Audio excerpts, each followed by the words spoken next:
I think it fitting that on the 15th of February, Canada, a nation that constantly tells its European population that their forebears built the country on stolen land, is, quote, celebrating, closed quote, the 60th anniversary of the maple leaf flag. The Prime Minister of Canada, Justin Trudeau, who has welcomed in millions upon millions of migrants, skewed heavily toward males, I might add, and has said that those arriving have nothing to assimilate to as the country is a post-national state, well, he is also encouraging so-called Canadian pride. I think it ironic that in building the post-national state that mandated the erasure of Canada's Anglo history and the demonization of those that built the country, well, it's now come full circle, and that same government, in the wake of Donald Trump's intention on Canada being absorbed by the United States, is now begging its population to show patriotism it so long ago quashed. Clearly, the diversity long touted as Canada's greatest strength has now been shown for all as nothing more than a mirage, and that the only people that still believe that Canada is anything more than an economic zone, a flea market, if you will, are the boomers holding on to an image of Canada that no longer exists.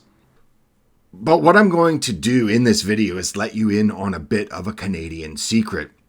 Canada is a country that, for as long as I've known, is a country that has based its identity on not being American.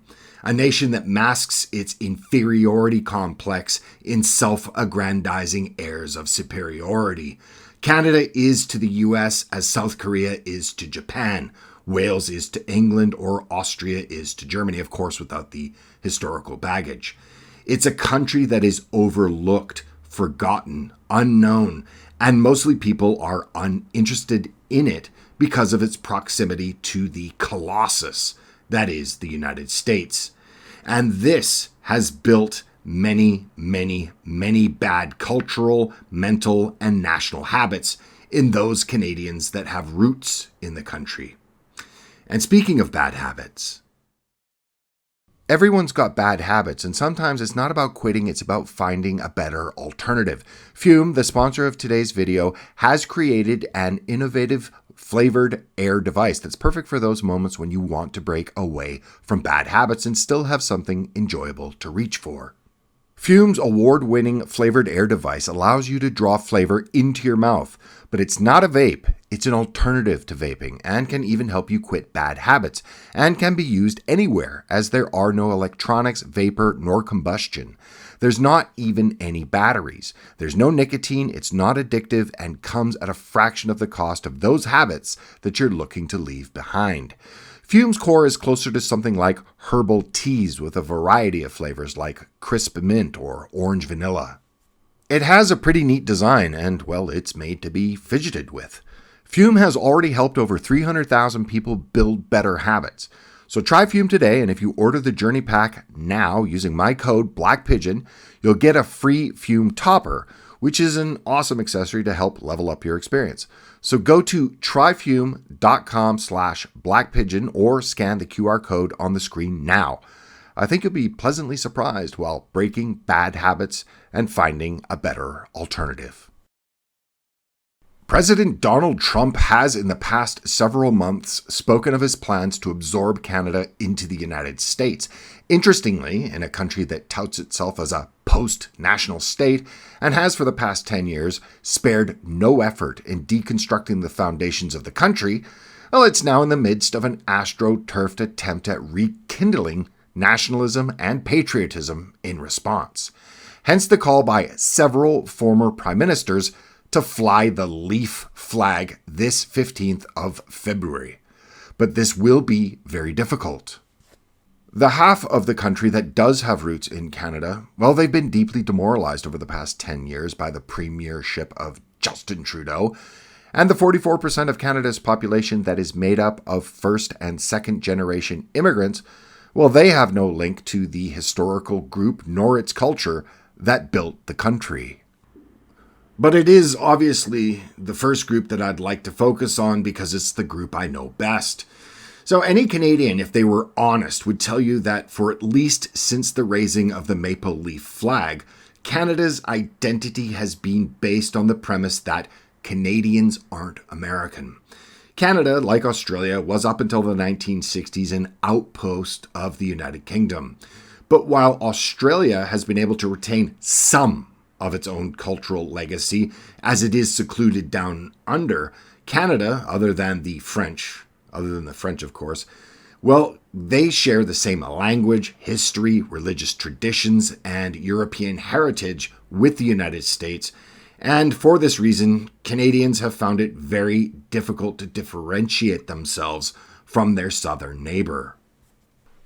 Growing up as I did in British Columbia, all of the TV stations from Washington were broadcast over the border, and 90% of the TV shows, movies, and music people listened to were from the United States. Put simply, the cultural dominance of the US over Canada is overwhelming. When a Canadian made it big in the US, like Bryan Adams, for example, Canadians are very proud of this and very quick to point that fact out.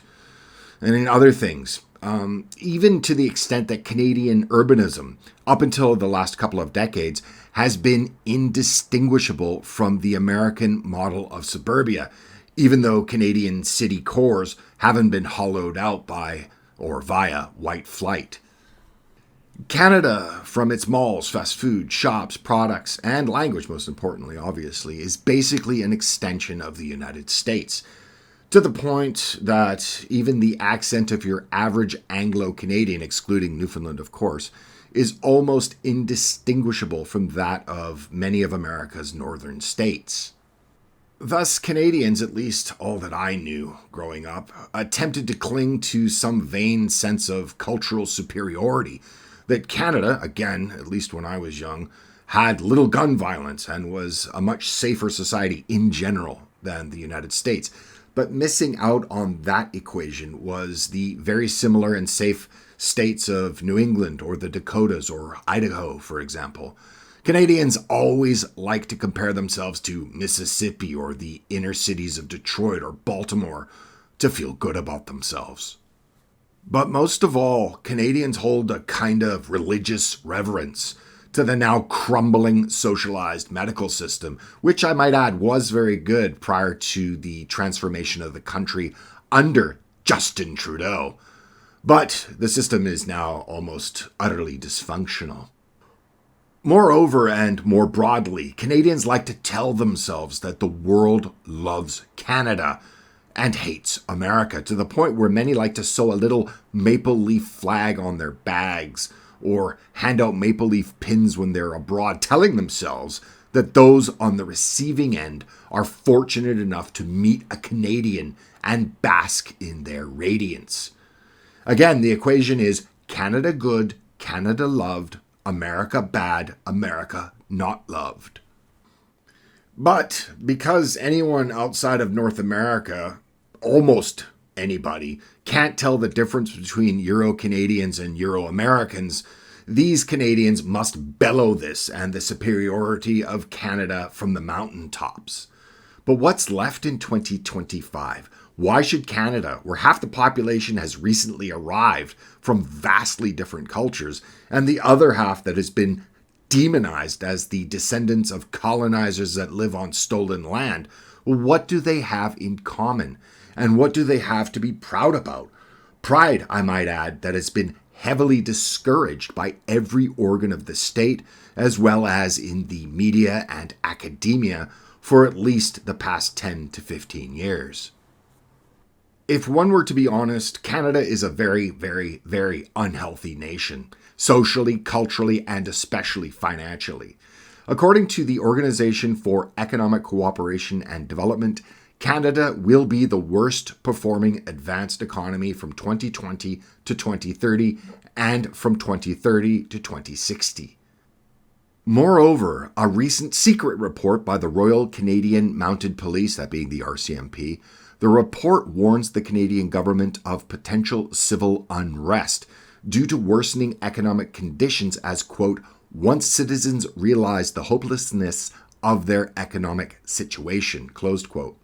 Titled Whole of Government 5-Year Trends for Canada, the report predicts a decline in living standards, particularly, quote, For example, many Canadians under 35 are unlikely ever to be able to buy a place to live, closed quote. Another major theme of the report is that Canadians are set to become increasingly disillusioned by their government. Oh no. Canada is now a nation that is experiencing simultaneous failing of ideology, failing institutions, failing fiscal policy, and a failing society. And this is according to the RCMP. There's not a single indicator that I can find that Canada is a nation with anything but a bleak future ahead of it. And that, of course, is for the average person, by the way. You know what's really sad? Is that I would say that pre-Trudeau Canada was, indeed, it was the envy of a lot of Americans. Even conservatives liked Canada. And we all know of that liberal person who said, "I hate America," and was determined to move to Canada because of guns or healthcare or some other reason like that. I haven't heard anyone say they're going to move to Canada for years now. And it's sad. It's really sad. However, it's not all gloom and doom for everyone. Put simply, if you're a Canadian and listening to this, don't give up because a twink that likes to flirt with blackface and display his fabulous socks has destroyed the once bright future of a sadly broken nation. It will be a rough road. No one is lying about that. But it is a rough road that was deliberately created. But once enough people realize the hopelessness of the situation that was, again, designed by Canada's elite, that is when change happens fast. The question is, other than losing a crumbling socialized medical system, what does the average Canadian have to lose should it become part of the United States? I think it has everything to gain, and that's just my opinion. Because Canadians thought that global virtue signaling would gain them everlasting recognition for their moral infallibility.